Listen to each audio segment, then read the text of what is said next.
Hey folks, good morning. It is August 9th. Back from vacation about a week now. So I've just been busy trying to get everything caught up. Figured I'd do a little video here. We had a new calf right here while we were gone. Day before we came back, 2 days before we came back. That's the mother, 52, and that's the calf, a heifer calf. So that's great. The mother though, she's Red Angus, so the calf is just a full Red Angus.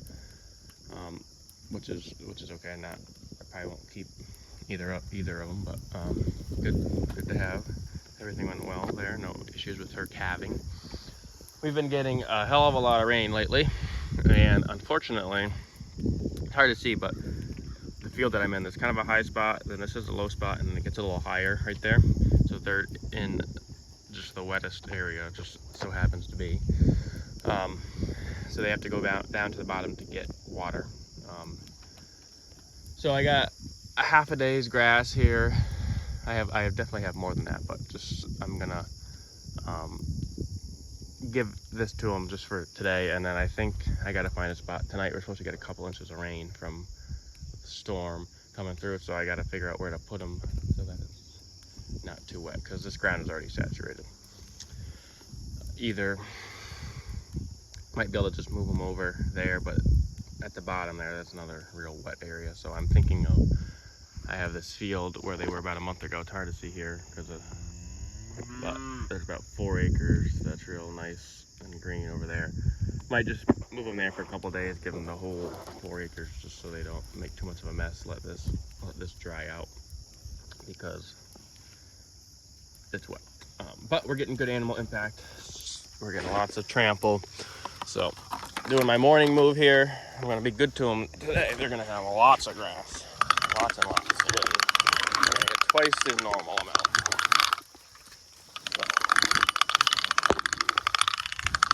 So they definitely will be happy. The farther up we go on the hill, it gets drier, so that's always a positive. It's just that they have to go down to the bottom to get water, and they mudded it up pretty good.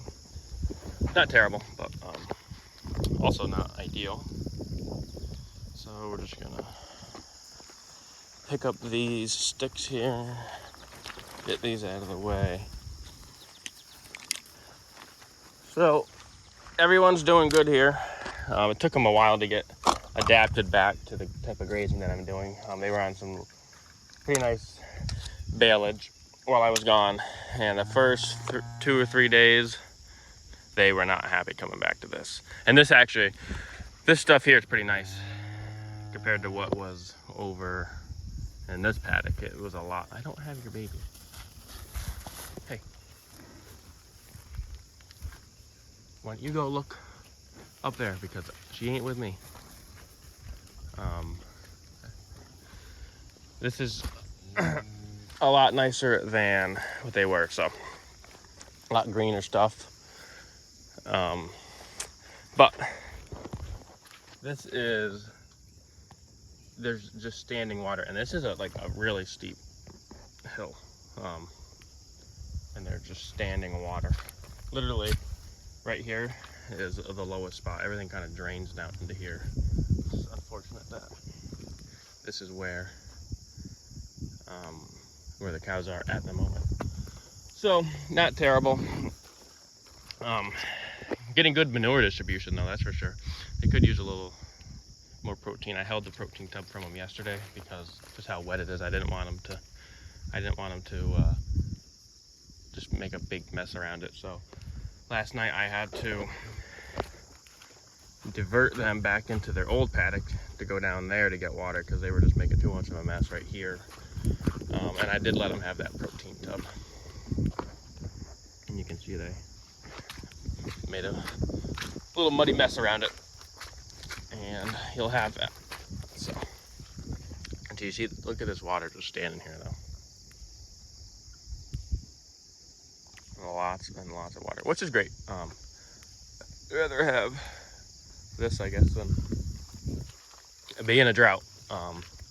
Just seems like you either have too much rain or not enough. So is what it is. The farther I go east this way, though, it will certainly dry out. I'm sure you can hear how squishy the ground is. And as soon as you get over here, it's fine. Dried right back out. So it might be good to just move them over. My worry is down there at the bottom, though, that it'll be too wet. I know it will be too wet, so be nice to not make too much of a mess. The other concern too, if I move them back there and they're on some nice vegetative forage, obviously it'll be good for them. They need the protein. Getting them back into here might be difficult, and then getting them back adapted to eating this stuff, it will take some time, because once they're used to it, they know the system, they're fine, but they get a taste of good stuff. It just seems like it takes them a few days to get back adapted to understanding that if they want to eat, they got to eat what's in front of them, not wait around and hope I move them to some better forage. So I'm gonna go down to the bottom here and just kind of evaluate how wet it is, knowing that we're also going to get even more forage. What am I talking about? Even more rain. So I think old Bully here did his job. What's today? Ooh, today's Friday. So Monday,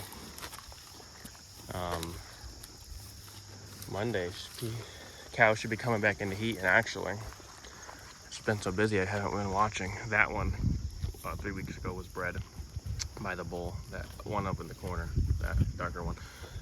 I should have been watching to see if she came back in heat, but I don't think so. It's funny, this guy actually been the bull. I feel like he's almost been lonely and like upset that he knows his job's done, because he's with the herd now. But yesterday, every time I came by, cows are up here, wherever they were, eating, and he's just down at the bottom, just by himself, kind of looking mopey. I think he knows that there's no more work for him here, and he's kind of upset about it. But keep an eye on the cows, knowing that they'll be coming back into heat, just to see. So I think with that, I just want to do a little video here, show how everything is. It's been a while. We're getting good trample, really good trample, because it's been so wet. You can really trample things down to the ground. Oh, there's some clover seed coming up. That's great. Got a lot of clover, especially in that field. Another reason why I hesitant to put the cows over there, because of all the new clover that's coming up. I really don't want to hurt that new clover. But also at the same time, if you do a light graze, it might be beneficial for the clover actually to have less competition from the grass. So I got 12 hours to think on it and then figure out what we do. So with that, I will get out of here. So thank you for watching, and we'll see you next time.